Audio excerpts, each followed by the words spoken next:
This week, we give you the nitty-gritty details as to why we decided to trade in our 3-year-old travel trailer. What drove us to the breaking point? Literally. Stay tuned. Strap in for this misadventure. Answering all those questions that you didn't get a chance to ask, that you never knew you had. Our first trip from Virginia all the way to Washington State. We headed out with big expectations and not a lot of time. We got to about North Dakota and we noticed that We also had big problems. problems. Well, they didn't seem like big problems. They just seemed like little problems. The right rear tire was wearing on the inside. And so we went ahead and it was really bad by the time we noticed it. And we went and switched that out with the spare tire.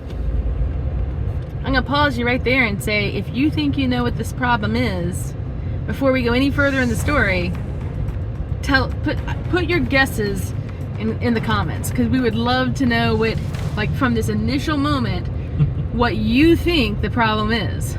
We had the RV weighed, in case anybody's wondering about that, and it was not overweight. That's why I said before we go any further. Yep. I'm not saying, you know, what people are gonna say, but But you are. So by the time we made it to Washington, we had gone through both the tire that was on there and the spare tire. And the spare tire. We no longer had a good spare tire. But then we were in Washington for a hot minute, like about 6 months. And in one spot, weren't moving around. So out of sight, out of mind. Until, fast forward through the 6 months, because that goes by like that. And stuff came up. And we had to move again.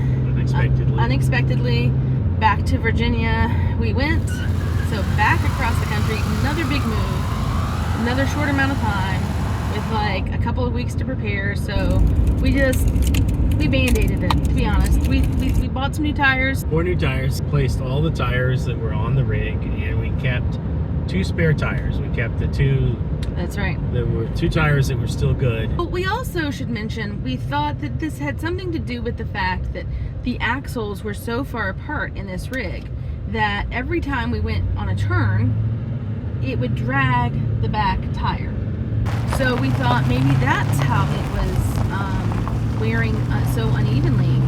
But again, on the trip back, it started wearing mostly right rear on the inside. On the right rear tire.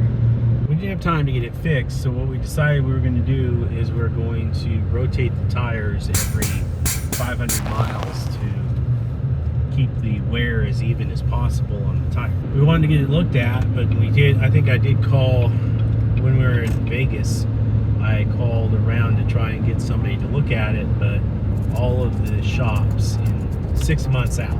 Right, and we were traveling every day. The only day we planned, or the only stop that we planned to be there for more than one day was in Vegas, and we only were staying for 2 nights.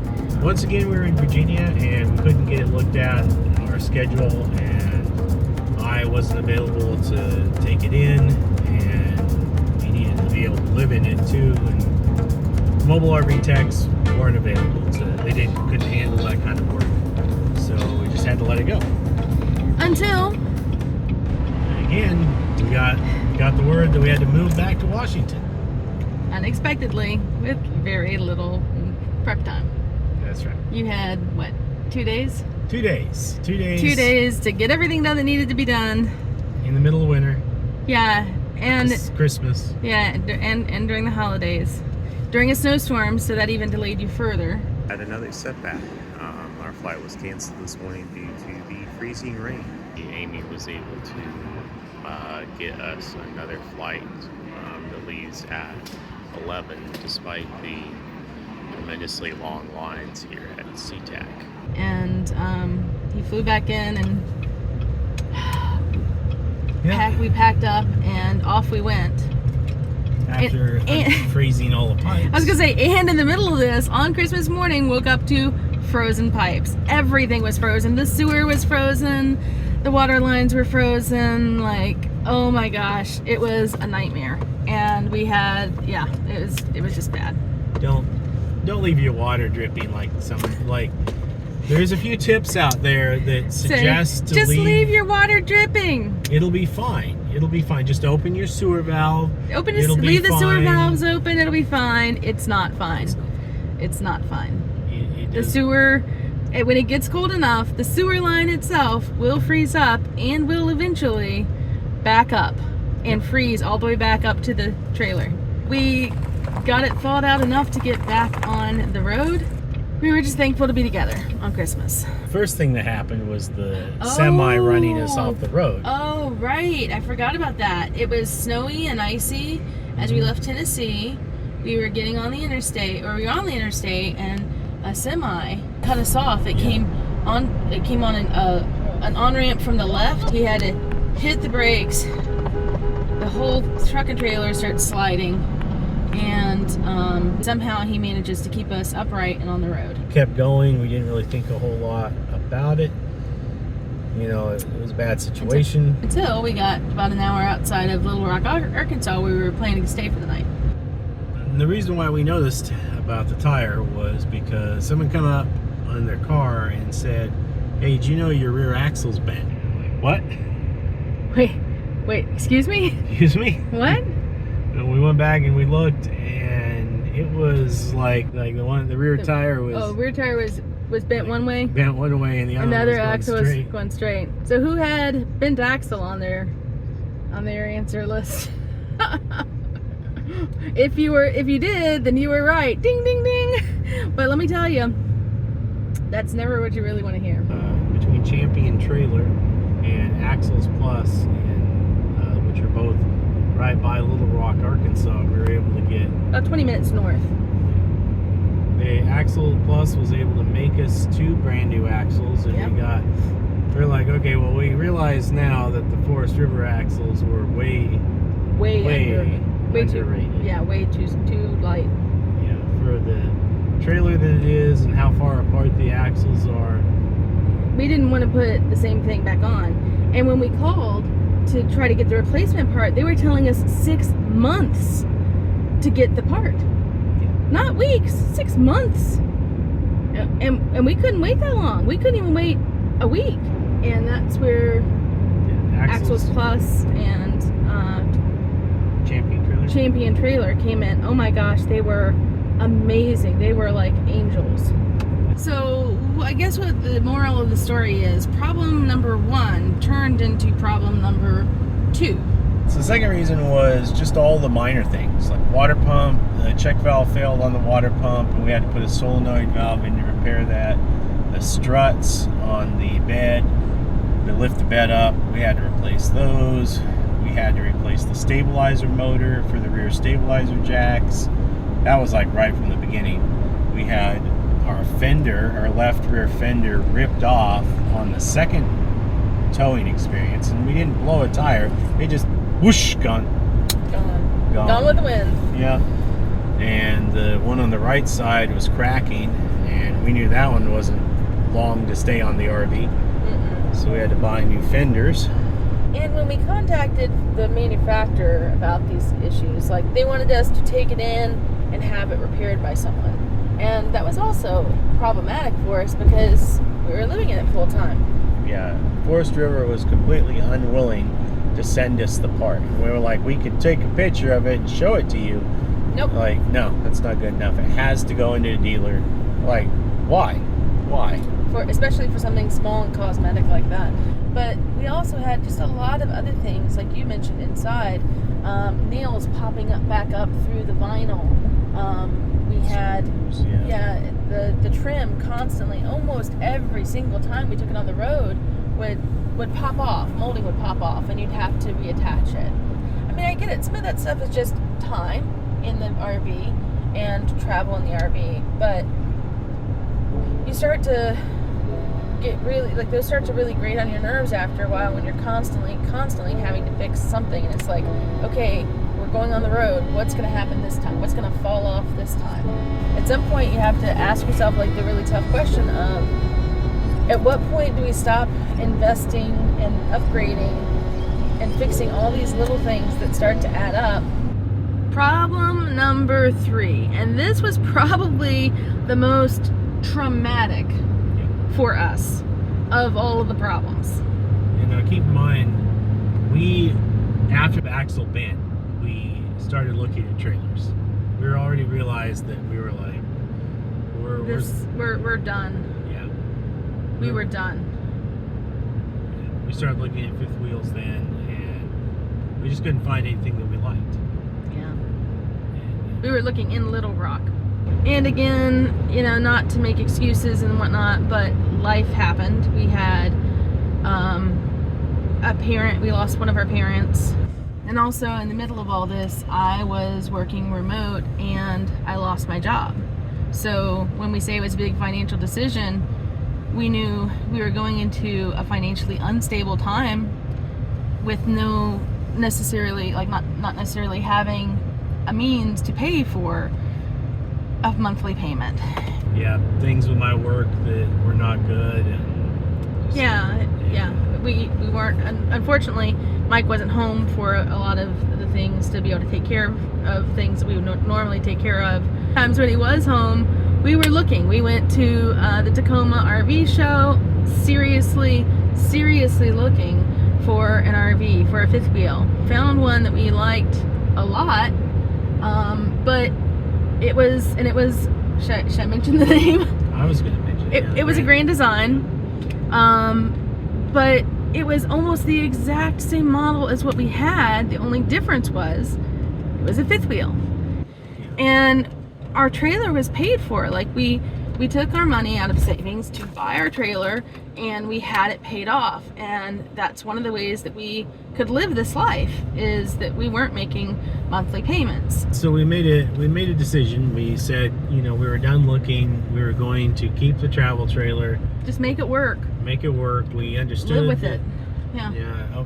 That we're going to have to fix all of the minor problems that come up, but we thought we had bomb-proofed the trailer. We were wrong. We were so wrong. We headed back out of Washington. Yep. We got into our second day of travel. Down the beautiful Highway 101. Yes, we'd never had time to go down Highway 101, and this time we had time to do it, and we thought it would also be better because weather. Again, we were leaving in November. That's where we had our catastrophic failure. We weren't even 20 minutes into our day of travel. So we just left the Redwoods Gateway and we were going down 101. So thankfully, in this case, we weren't going very fast. When we started down a hill, a mountain, hit a bump, and heard the most horrifying sound of scraping.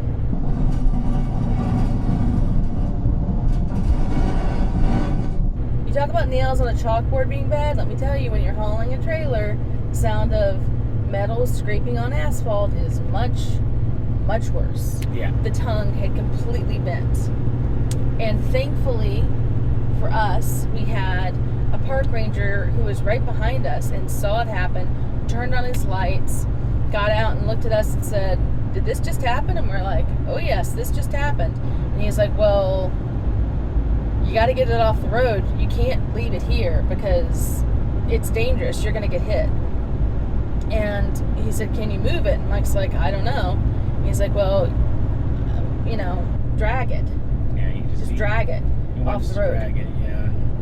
We've been on the phones for about 4 hours with Forest River, the manufacturer, as well as with Good Sam, trying to just find someone who could actually tow in this remote location. We're just trying to get 6 miles down the road to a campground that's willing to take us in. We found a campground that's willing to take us in, but it's such a remote location, we're really struggling to even find someone who can come and tow it to the campground for us.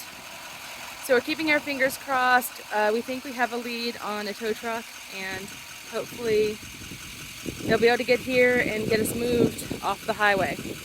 Longest time that we've sat in the truck and not gone anywhere on a travel day? Definitely. 6 hours and 15 minutes. It was heartbreaking. It was nauseating. I mean, you talk about stress. You know, we didn't even have good cell phone reception where we were. I think to summarize all of this, we got the tongue fixed. We made it stronger. Made it stronger than it ever was from the factory. Right. But it definitely got us thinking. We're going down this road now, back on the road, and we're like, okay, well, what's next? Right. Well, I mean, you start thinking about it, and it starts really adding up. It's like cha-ching, cha-ching, cha-ching, cha-ching. We finally make it to Texas, and we're going to be in Texas for about a month. And we start looking again because we figure there are a lot of RV places in Texas, a lot of places to purchase. But then, out of the blue, one night, we're watching YouTube, of all places, and we happen to see, for the first time, it's how we actually got introduced to Craig and Victoria's channel, Wild RV Life. Different, though, is the fact that there is a back patio. It's not a toy hauler, so you get all of the rear living that you want, but come on. And they had a Brinkley, and we're like, what is a Brinkley? We watched their episode where they're actually in The Florida RV show, and they're doing walkthroughs of the Brinkleys. And we kept noticing, like, we were pausing it and looking at each other and going, why isn't this in every RV? Like, these things that we've already changed about our RV, or that we want changed about our RV, or that we don't like about our RV, they fixed them in the Brinkleys. Yeah, and we started watching things like the factory tour, and we saw that they actually care.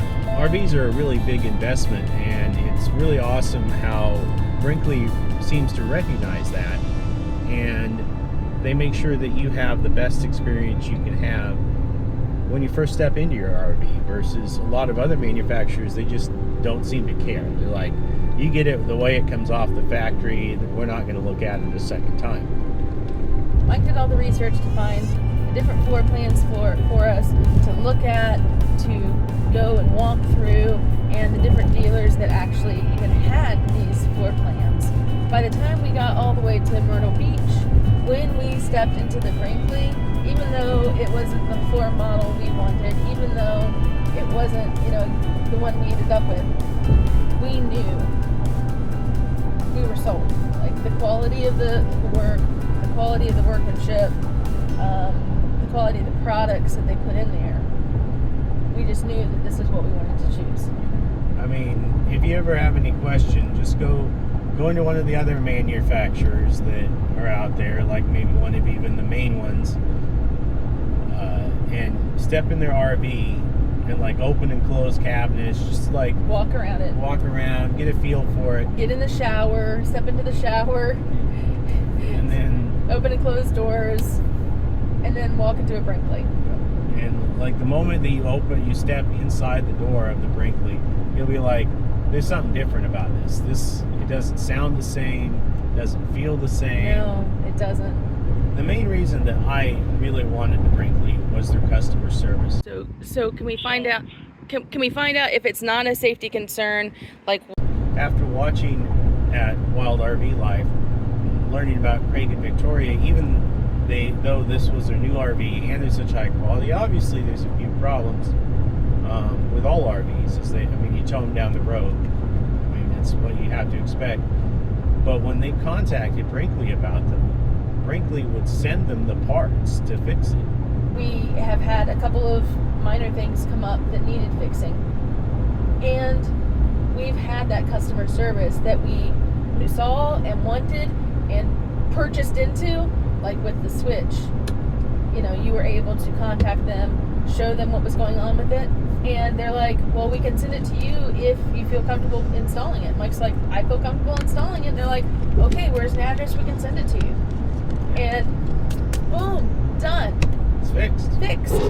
And now we can move on with life. And so it just makes life so much easier, because there are going to be fixes that you have to do. And if you're willing to do those yourself, Brinkley is a company that's willing to work with you to help you get you back out on the road faster.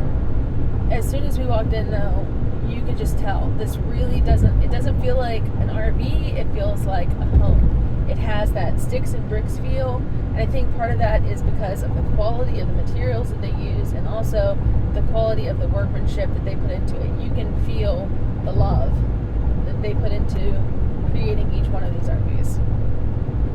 Next week, we're back at Morristown, Tennessee. We get into a little bit of hot water down in North Carolina. We roll the beautiful bean footage at Bush's Bean Factory. And we answer the age-old question, does a tree crashing in a forest make noise? See you next week. A